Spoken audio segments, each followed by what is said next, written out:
Ya, ketemu kembali kita di program video papan tulis online. Ini program pemaparan materi untuk kelas 10 ya. Ini video ke-6, melanjut belajar pelajaran kita dari video ke-5 ya. Di video kali ini kita akan belajar aturan kosinus ya, tapi sebelumnya saya mau bandingkan apa bedanya aturan kosinus dan aturan sinus. Di aturan sinus kemarin seperti ini, kalau ada segitiga sembarang, kalau kita disuruh menentukan salah satu dari besar sisi dari segitiga sembarang, tapi modal kita dua sisi yang lain diketahui, misalnya BC diketahui dan sudut A dan sudut B diketahui. Nah, untuk mencari sisi A-nya atau yang lainnya mungkin bisa diputar-putar ya, kita pakailah rumus aturan sinus. Nah, untuk aturan kosinus yang bagaimana itu? Tetap kita bicara di segitiga sembarang dan tetap tujuannya adalah mencari salah satu dari sisi suatu segitiga sembarang, tetapi modalnya adalah dua sisi yang diketahui besarnya dan hanya satu sudut yang diketahui. Ya, beda ya, di sini ada dua sudut yang diketahui dan dua sisi yang diketahui. Tapi kalau di aturan kosinus hanya satu sudut diketahui dan dua sisi yang lainnya, dan posisi sisinya itu adalah mengapit sudut yang diketahui itu ya. Jadi kalau sisi B dan C yang diketahui, pasti sisi sudut alfa yang juga diketahui. Kalau misalnya sudut yang diketahui itu C, nggak bisa juga pakai aturan sinus ya. Jadi contohnya seperti ini, kalau kita disuruh menentukan sisi BC atau sisi A dengan modal yang diketahui B dan C, kemudian sudut alfa, maka kita pakailah dia aturan kosinus ya. Itu perbandingan antara aturan sinus dan aturan kosinus. Nah, jadi kita belajar tentang aturan kosinus di sini. Nah, sebelum kita pakai dalam soal, maka kita cari dulu atau saya beritahu dulu kamu dari mana rumus dari atau berapa rumus dari aturan sinus, aturan kosinus ya. Seperti aturan kos kan ada satu ya. Kalau di aturan sinus ada satu, di aturan kos ada berapa. Nah, kita cari tahu dulu berapa rumus pada aturan kosinus. Nah, seperti yang tadi, ada suatu segitiga sembarang dengan posisi yang diketahui BC dan sudut alfa. BC mengapit sudut alfa. Nah, kalau dalam pertanyaannya berapa sisi A, maka kita carilah pakai aturan sinus ya. Tetapi dari mana aturan sinus itu lahir? Perhatikan dan simak baik-baik pemaparan saya. Nah, kalau kita disuruh menentukan sudut sisi A, maka dalam segitiga suatu sembarang yang seperti ini, maka kita bikin dulu garis tingginya yang seperti ini. Jenis garis tinggi yang pertama. Kemudian titik tingginya itu kita bilang titik P ya. Kemudian kita misalkanlah AP itu panjangnya X ya. Panjangnya X. Kemudian kalau A ke B itu C dan A ke P itu X, maka P ke B adalah C dikurang X. Itu dulu. Kemudian segitiga kita terbagi menjadi dua segitiga siku-siku yang kuning ya. Dari segitiga yang kuning kita dapat besar CP pakai metode Pitagoras adalah seperti ini ya. B itu adalah sisi miringnya, B kuadrat dikurang alasnya ya, X ya, dari segitiga kuning. Kemudian dari segitiga yang satunya lagi yaitu warna hijau, kita dapat juga nilai CP adalah seperti ini. Ini A sisi miringnya dan ini sisi alasnya ya, dikuadratkan dan dikurang. Kemudian karena segitiga kuning dan biru ini berhimpit di sisi CP, maka ya di sisi yang berputar itu, maka CP dari kuning akan sama dengan CP dari hijau. Itu hukumnya karena mereka berhimpit di satu sisi. Nah, kemudian bisa kita samakan lah, nilai CP dari kuning adalah ini, nilai CP dari hijau ini. Berarti mereka nilainya sama. Kenapa? Karena berhimpit segitiganya, segitiga siku-sikunya. Kemudian dari sini ada yang bisa kita sederhanakan, ini ya, bisa dikuadratkan, hasilnya seperti ini. Jangan tanya saya kenapa hasil kuadratnya seperti ini ya. Harusnya sudah paham kamu kuadratnya ini. Nah, setelah itu buka kurungnya ini. Buka kurungnya, kemudian merubah tanda semuanya ya. Ini jadi minus, ini positif, ini negatif. Pas.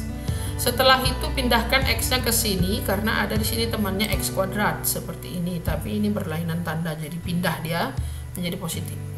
Minus X kuadrat tambah X kuadrat jadi 0 ya, yang tinggal adalah ini. Kemudian yang ditanya itu kita mau mencari sisi A, maka pindahkan A, kemudian B ini pindahkan ke sini. Berlainan tanda ya mereka, yang lainnya tetap. Setelah itu kalikan positif lah supaya jangan ada minus di depan A ini. Menjadi seperti ini semua berubah tanda. Nah selanjutnya ya biarkan aja dulu seperti ini ya. Selanjutnya kita sederhanakan lagi rumus ini nanti dengan melihat berapa nilai X. Nah dari sudut alfa yang berputar itu ya, kita lihat dari segitiga yang kuning ya. Segitiga kuning mengatakan cos alfa adalah AP per AC ya. Dari segitiga kuning cos adalah depan per miring, depan per samping, depan per miring, samping per miring, ya. Cos alfa adalah samping per miring, AP per AC ya. Maka nilai cos alfa adalah X per B. Dari situ nilai X adalah B cos alfa. Nah, nilai X ini kamu substitusi kemari, ya kan? Jadi hasilnya seperti ini. A kuadrat sama dengan B kuadrat tambah C kuadrat kurang 2CB. Nah, ini kita putarlah dulu ya, biar B duluan baru C. Oke, jadinya seperti ini. Nah, inilah yang disebut sebagai aturan kosinus yang pertama. Kalau nanti dalam soal tinggal masukkan aja nilai B, nilai C, dan nilai cos alfa berapa, dapat nanti nilai A. Ini rumus aturan kosinus yang pertama. Kalau kayak gini posisinya ya, dan ini yang ditanya.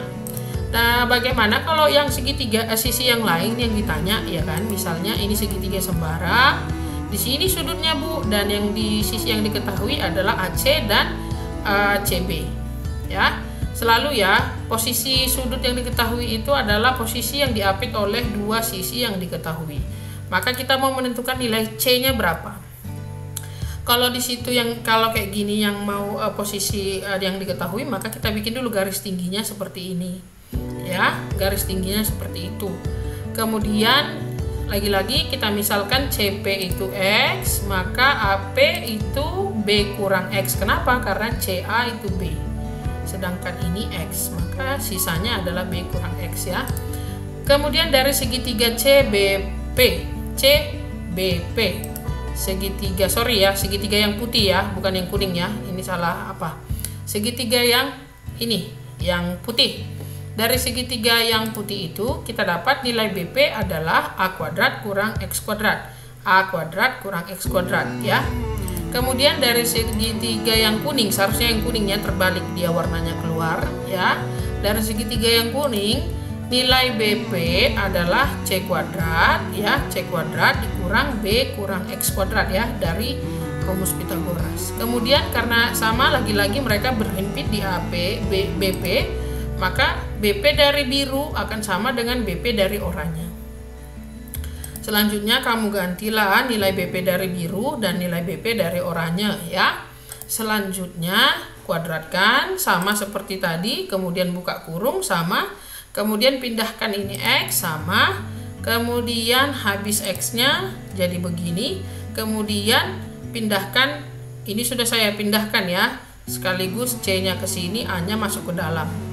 Jadi kemudian ininya 0 ya, langsung 3 kali operasi di sini ya.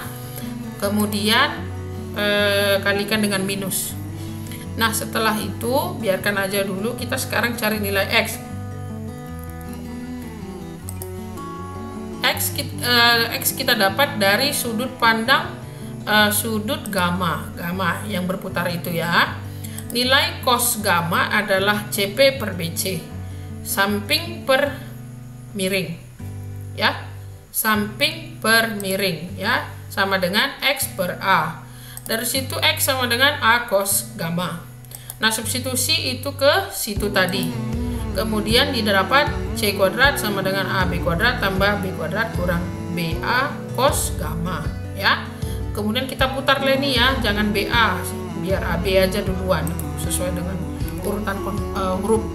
Nah, jadi seperti ini, maka inilah yang disebut sebagai rumus ketiga dari aturan kosinus. 1, 2, 1 dan 3 sudah dapat, tinggal yang kedua. Kalau yang keduanya mirip lagi seperti itu, tapi saya nggak jelaskan supaya agak cepat.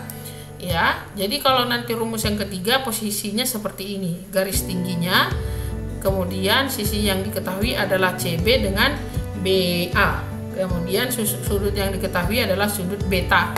Sini sudut alfa, sudut gamma, sudut beta. Nanti yang dicari sudut sisi B ya, di sini B kecil. Caranya sama, saya nggak jelaskan lagi, tapi nanti rumusnya adalah seperti ini, sama seperti rumus pada A dan pada C seperti ini. Jadi inilah aturan kosinus kita sudah dapat ya. Lihat, A kuadrat sama dengan B kuadrat tambah C kuadrat dikurang BC kali cos alfa. Ya, BC cos alfa, cos dari sudut A itu. Kalau B kuadrat sama dengan A kuadrat tambah C kuadrat kurang 2AC kali cos beta. Beta A alfa. C kuadrat sama dengan A kuadrat tambah B kuadrat kurang AB kali cos gamma. C ke gamma. Ini gamma bacanya ya. Ini huruf Yunani. Nah, itu. Perhatikan bahwa bila panjang dua buah segitiga dan dua sisi sebuah segitiga dan sudut yang diapitnya diketahui, maka kita dapat menentukan panjang sisi yang satunya berdasarkan rumus kita di atas. Inilah guna dari rumus aturan kosinus. Perhatikan kalimat ini. Ya. Kemudian ada turunan dari rumus sinus. Rumus kosinus itu yaitu mencari nilai sudut-sudutnya ya. Sebaliknya, jika panjang dari 3 sisi diketahui, kita dapat menentukan besar dalam sudut tersebut dengan mengubah sedikit rumus aturan kosinus tadi, yakni seperti ini. Cos alfa seperti ini, cos beta seperti ini, cos gamma seperti ini. Asalnya tadi dari rumus aturan kosinus yang 3 tadi. Ya, dengan kita manipulasi, kita balik-balikkan. Jadi aturan kosinus ada 6. Yang pertama sisi A kuadrat, B kuadrat, C kuadrat, kemudian kosinus alfa, kosinus beta, kosinus gamma. Oke ya, 6. Oke, kita pakai lah itu rumus yang 6 itu ke dalam contoh soal. Contoh soalnya di sini, contoh soalnya dalam bentuk cerita ya. Soal jenis hot yang saya kasih di sini atau yang high order thinking ya. 2 sepeda motor berangkat dari titik waktu yang sama dengan arah yang berbeda sehingga membentuk 60 derajat. Kemudian jika sepeda motor pertama bergerak dengan kecepatan 50 km per jam dan setelah bergerak 2 jam, perjalanan yang diketahui bahwa jarak di antara mereka 160. Maka tentukanlah kecepatan gerak sepeda motor kedua. Oke, kita bikin dulu gambarnya. Titik awalnya katanya kita bikin ada C ya. C karena mereka bergerak dari arah yang berbeda. Ini 2 sepeda motornya. Sepeda motor pertama bergerak ke situ, sepeda motor kedua bergeraknya ke sini. Kira-kira begitulah ya cerita dari soal ini. Kemudian kita anggap titik berangkatnya C, titik sampainya si A, yang sepeda motor pertama titik sampainya ini selama 2 jam kita anggap titiknya si B. Sehingga kita punya segitiga sembarang.